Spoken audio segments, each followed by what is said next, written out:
Vous avez peut-être grandi avec cette idée. Si un chirurgien recommande une opération, c'est forcément le bon choix. Après tout, il a les examens, il a l'expérience, il a le bloc, l'équipe, le protocole. Et vous, vous arrivez avec votre douleur, votre peur, et souvent une seule pensée. S'il propose cela, c'est qu'il n'existe pas mieux.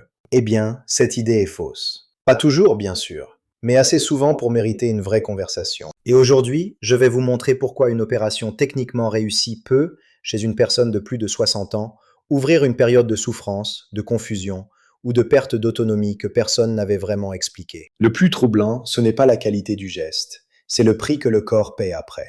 Je le dis avec calme et avec gravité, parce que j'ai longtemps pensé autrement. Moi aussi, autrefois, je regardais surtout le problème à corriger. Une valve à remplacer, une colonne à stabiliser, une tumeur à retirer, une articulation à changer. Puis j'ai commencé à compter. À compter les patients qui sortaient du bloc vivants, oui, mais profondément diminués. À compter les semaines perdues, les infections, les délires post-opératoires, les reins qui décrochent, les poumons qui peinent, les jambes qui ne se relèvent plus comme prévu. Et là, j'ai compris quelque chose d'essentiel. Après 60 ans, le vrai danger n'est pas seulement l'opération. Le vrai danger, c'est la récupération. Je m'appelle Lucas Bernard. Je suis chirurgien depuis plus de 20 ans.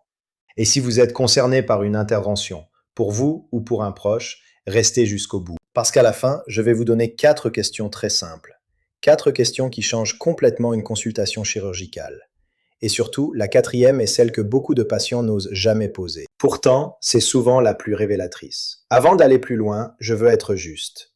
L'âge, à lui seul, n'interdit pas une opération. J'ai vu des patients de 80 ans récupérer mieux que certains quinquagénaires.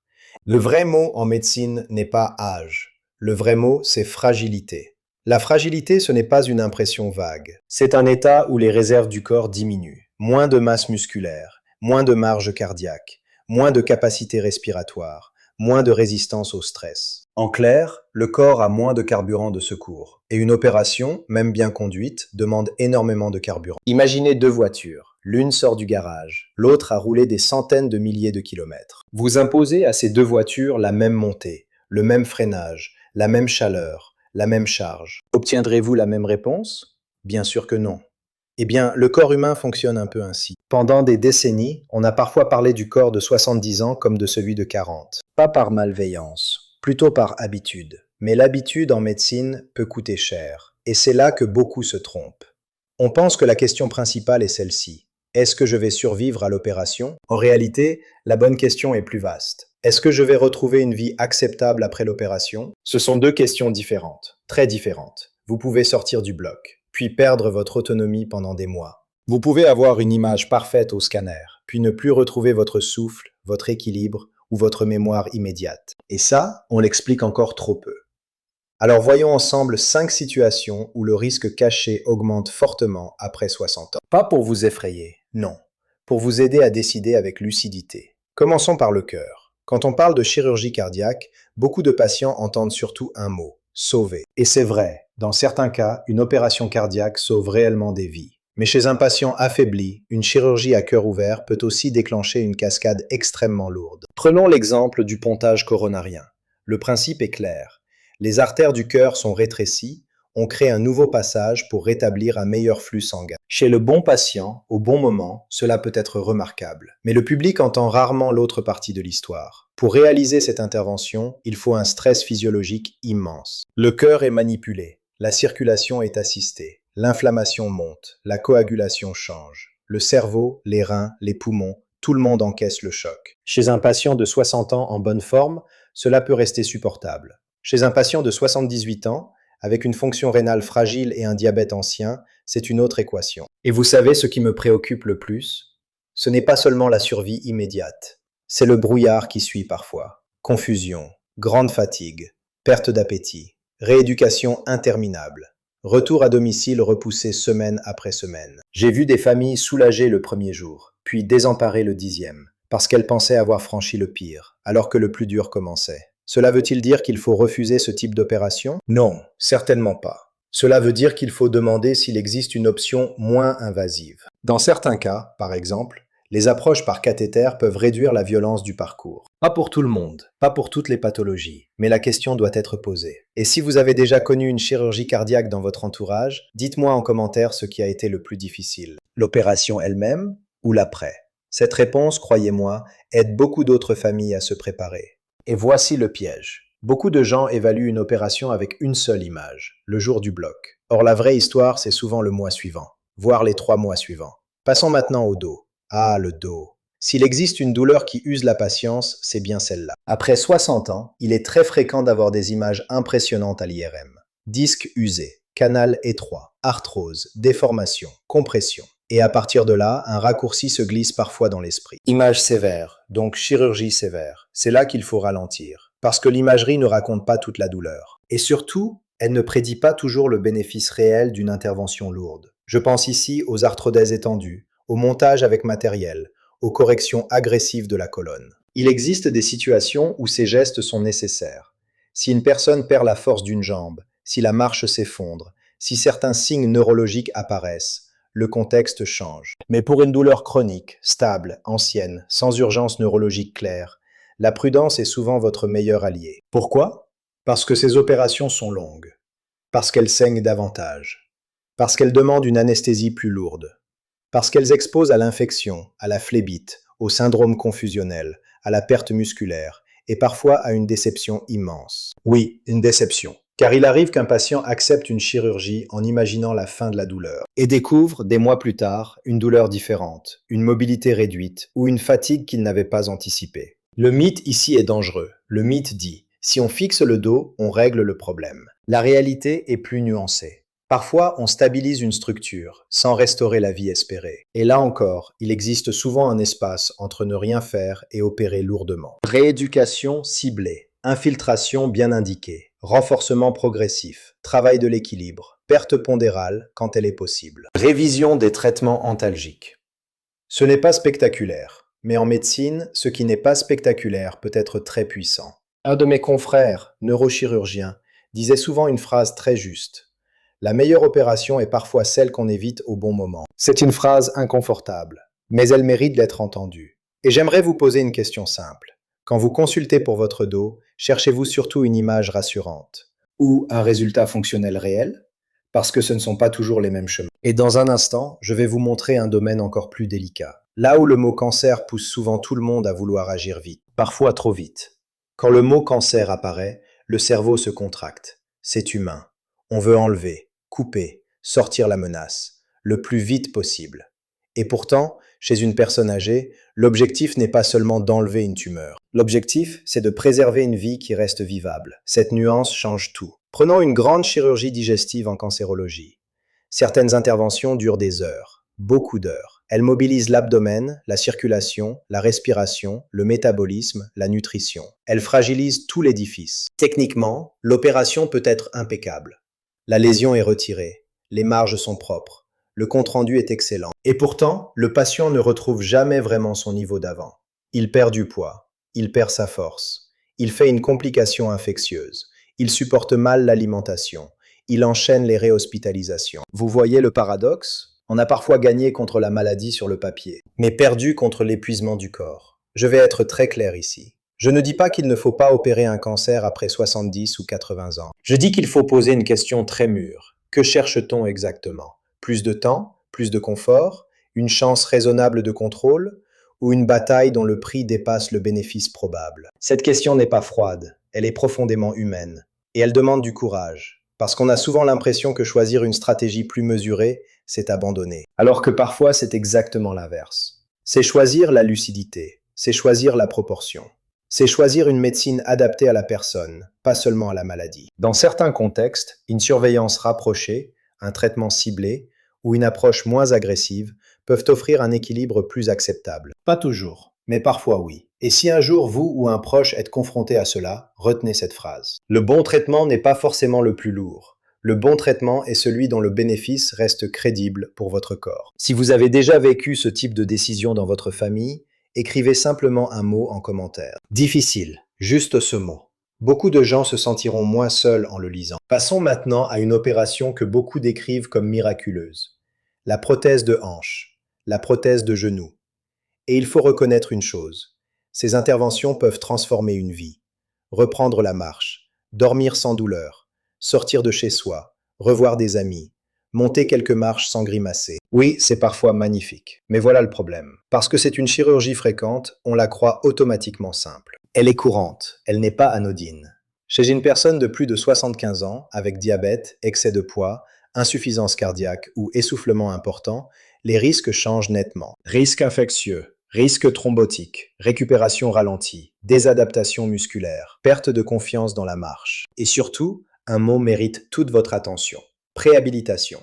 Peu de patients le connaissent. Pourtant, ce mot peut tout changer. La préhabilitation, c'est préparer le corps avant l'opération. Mieux équilibrer la glycémie, améliorer la nutrition, travailler la respiration, renforcer un peu les jambes, optimiser les traitements cardiaques, corriger certaines carences. En d'autres termes, on ne se contente pas de réserver une date. On construit les conditions de la réussite. Et ça, c'est capital, parce qu'une opération planifiée offre un luxe immense. Le temps. Si l'intervention n'est pas urgente, ne montez pas sur la table trop vite. Préparez le terrain. Quelques semaines gagnées avant peuvent éviter des mois perdus après. Écoutez bien cette phrase. Votre chirurgie commence avant le bloc. Elle commence dans votre état général, dans votre albumine, dans vos muscles, dans votre souffle, dans votre sommeil, dans votre équilibre glycémique. C'est moins impressionnant qu'un robot chirurgical, mais c'est souvent plus décisif. Et beaucoup de familles l'ignorent complètement. On leur parle de la prothèse. On ne leur parle pas assez du voyage pour y arriver. Je vais même aller plus loin. Si un chirurgien vous propose une chirurgie programmée, sans parler de votre condition physique globale, méfiez-vous un peu. Pas de la personne, du raccourci. Parce qu'un genou ne marche jamais seul au bloc. C'est tout le corps qui y va. Et maintenant, nous arrivons à la situation la plus brutale, celle qu'on ne choisit pas. La chirurgie abdominale en urgence. Une perforation, une occlusion, une infection avancée, un intestin en souffrance, une vésicule compliquée, un appendicé rompu, oui, même tardivement. Là, le temps se rétrécit. Et chez une personne âgée, le corps supporte très mal ce télescopage. Douleur, inflammation, déshydratation, déséquilibre tensionnel, puis anesthésie, puis chirurgie, puis réanimation parfois. C'est un choc sur tous les fronts. Et vous savez pourquoi cette situation me préoccupe tant? Parce qu'elle aurait parfois pu être évitée plus tôt. Je ne parle pas de toutes les urgences. Certaines frappent malgré toute la prudence du monde. Mais trop de patients minimisent des signaux pendant des jours. Douleur abdominale inhabituelle, ballonnement qui ne cède pas, vomissement, arrêt des selles, perte d'appétit brutale, faiblesse marquée. On attend, on espère, on prend sur soi. Et soudain, il n'y a plus de marge. Le message ici est très simple. Après 60 ans, une douleur abdominale nouvelle n'est jamais une banalité. Pas forcément grave, non, mais jamais banale. Consultez tôt, reconsultez si cela change. N'attendez pas l'effondrement. Parce qu'entre une prise en charge précoce et une opération en catastrophe, la différence peut être immense. Et il y a une autre conversation, plus délicate mais essentielle. Avez-vous parlé avec vos proches de ce que vous considérez comme une vie acceptable? Je sais, la question est inconfortable, mais elle est aussi pleine d'amour. Certaines personnes disent « Je veux tout tenter, tant qu'il existe une chance ». D'autres disent « Je veux éviter l'acharnement si mes chances de retrouver mon autonomie sont très faibles ». Il n'existe pas une bonne réponse pour tout le monde. Mais il existe une erreur fréquente, ne jamais en parler et laissez la famille décider dans la panique. Si vous êtes d'accord, écrivez en commentaire un mot très simple. Parlez, juste cela. Cela rappellera à d'autres familles qu'il faut avoir cette conversation avant l'urgence. Vous voyez maintenant le fil conducteur? Ce ne sont pas 5 opérations mauvaises. Ce sont 5 situations où le corps âgé peut payer plus cher que prévu. Et c'est précisément pour cela que je vous ai demandé de rester jusqu'ici. Parce que nous arrivons au point le plus utile. Les 4 questions à poser avant toute chirurgie programmée. Prenez-les vraiment au sérieux. Notez-les, répétez-les, apportez-les en consultation. Première question. Que se passe-t-il si je ne fais pas cette opération maintenant? Cette question est fondamentale. Car si le chirurgien vous répond qu'aucune dégradation majeure n'est attendue rapidement, vous avez peut-être du temps. Du temps pour réfléchir, du temps pour demander un autre avis, du temps pour vous préparer mieux. Le mot « maintenant » est crucial. On ne vous demande pas si vous ne ferez jamais l'opération. On vous demande ce qui se passe si vous ne la faites pas maintenant. Deuxième question. Existe-t-il une alternative moins invasive dans mon cas précis? Pas dans un cas moyen, pas dans la brochure. Dans votre cas précis, endoscopie, cathéter, surveillance active, rééducation intensive, traitement médical optimisé, gestes plus limités. Parfois, la réponse sera non. Très bien. Mais si vous ne posez pas la question, personne ne la posera à votre place. Troisième question. À quoi ressemblera réellement ma récupération compte tenu de mon âge et de mes maladies? Là encore, soyez concret. Demandez combien de jours d'hospitalisation sont probables. Demandez le risque de centre de rééducation. Demandez le risque de confusion post-opératoire. Demandez le temps avant la marche, avant l'autonomie, avant le retour aux activités ordinaires. Parce qu'une récupération théorique ne vous aide pas.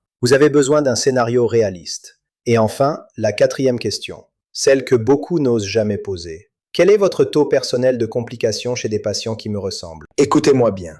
Je n'ai pas dit le taux général du service. Je n'ai pas dit la moyenne nationale. J'ai dit votre taux personnel chez des patients de mon âge, avec mes fragilités. Cette question change le ton d'une consultation.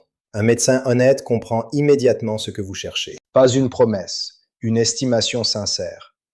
S'il répond avec clarté, c'est bon signe. S'il contourne, s'il devient vague, s'il se réfugie dans des formules floues, cela vous renseigne aussi. Le silence parfois répond. Et vous savez ce qui est remarquable?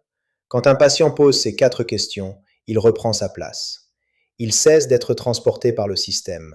Il entre dans la décision. Il devient partenaire, pas obstacle, partenaire. À ce stade, certains d'entre vous se disent peut-être ceci. Très bien, docteur, mais que faire si plusieurs chirurgiens disent des choses différentes? Excellente question. D'abord, ne paniquez pas. La divergence n'est pas forcément un scandale. Elle reflète parfois une vraie zone d'incertitude. Et dans ces zones-là, le bon choix dépend souvent de vos priorités personnelles. Durée de vie, qualité de vie, autonomie, tolérance au risque, fatigue actuelle, aide familiale, capacité de rééducation. 2 médecins sérieux peuvent proposer 2 chemins différents. Le problème n'est pas toujours la contradiction. Le problème, c'est l'absence d'explication. Si 2 avis diffèrent, demandez simplement: qu'est-ce qui vous fait privilégier cette stratégie? Sur quels éléments précis vous appuyez-vous? Qu'est-ce qui vous inquiète le plus chez moi? Quand vous obtenez des réponses claires, l'angoisse baisse déjà. Parce que l'inconnu diminue. Je veux maintenant vous raconter une histoire. Le prénom a été changé, bien sûr. Appelons-le Gérard, 71 ans, ancien ingénieur, esprit rigoureux, peu démonstratif, le genre d'homme qui pose peu de questions, mais qui observe tout. Il avait consulté pour une pathologie cardiaque sévère. 3 avis orientaient vers une chirurgie à cœur ouvert. Sur le papier, c'était défendable, pas absurde, pas choquant. Mais quand je l'ai rencontré, autre chose m'a frappé. Son essoufflement, bien sûr. Sa fatigue, oui. Mais surtout sa fragilité silencieuse. Un peu de fonte musculaire. Une récupération lente après le moindre épisode infectieux. Une crainte profonde qu'il formulait à demi-mot. Il ne craignait pas seulement l'opération. Il craignait de ne plus être lui-même après. Sa femme avait connu une longue convalescence chirurgicale quelques années plus tôt. Il avait vu l'envers du décor. Nous avons parlé longtemps, pas 5 minutes, longtemps. Nous avons regardé les bénéfices attendus, les risques réels, les options médicales, la réadaptation, son niveau actuel, ses objectifs. Et à la fin, une autre stratégie est apparue raisonnable. Traitement médical intensifié, réadaptation cardiaque, surveillance étroite, ajustement progressif. Ce n'était pas la solution héroïque, c'était la solution proportionnée. L'année suivante, il m'a envoyé une photo. Il était dehors, en montagne, avec ses petites filles. Pas au sommet de l'exploit, non. Au sommet de sa propre vie possible, et c'était immense. Attention, je ne raconte pas cette histoire pour vous faire croire qu'il faut toujours éviter le bloc. Ce serait une autre erreur. Je vous la raconte pour une raison précise. Une recommandation chirurgicale n'est pas une condamnation. C'est le début d'une conversation. C'est peut-être le message le plus important de cette vidéo. Le chirurgien tient le scalpel. Mais le choix, lui, doit rester partagé. Toujours. Et si vous prenez des médicaments ou si l'on vous propose un changement important, discutez-en avec votre médecin traitant. N'interrompez jamais un traitement seul. Le but n'est pas de fuir la médecine. Le but, c'est d'obtenir une médecine plus honnête, plus personnalisée, plus complète. Alors que faut-il retenir au fond? Retenez ceci. Après 60 ans, le succès d'une opération ne se mesure pas seulement au bloc. Il se mesure au retour à la vie. Pouvez-vous remarcher? Pouvez-vous respirer sans épuisement? Pouvez-vous retrouver votre lucidité? Pouvez-vous vivre chez vous? Pouvez-vous redevenir vous-même? Si ces questions disparaissent de la discussion est incomplète. Et je reviens maintenant à la promesse du début. La 4e question, celle que tant de patients évitent, révèle plus qu'on ne l'imagine. Parce qu'elle oblige le médecin à sortir du discours standard.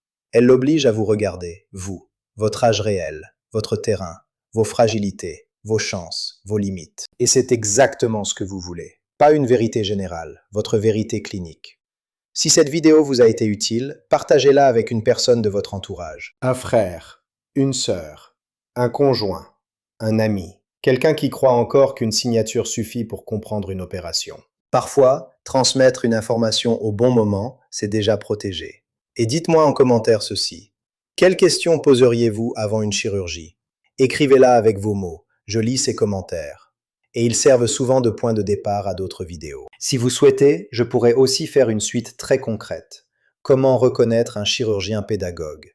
Ou comment se préparer physiquement avant une opération pour réduire les complications. D'ailleurs, j'ai déjà parlé dans une autre vidéo de la récupération après hospitalisation et de la perte musculaire chez les seniors. Le lien est en description. Cette partie-là compte énormément, parce que beaucoup de patients pensent à l'opération et oublient la reconquête d'après. Je vous laisse avec une dernière idée. Vieillir ne vous rend pas faible. Vieillir vous oblige à décider plus finement. C'est différent. Et parfois, cette finesse vous protège mieux que la précipitation. Une bonne médecine commence rarement dans l'urgence émotionnelle.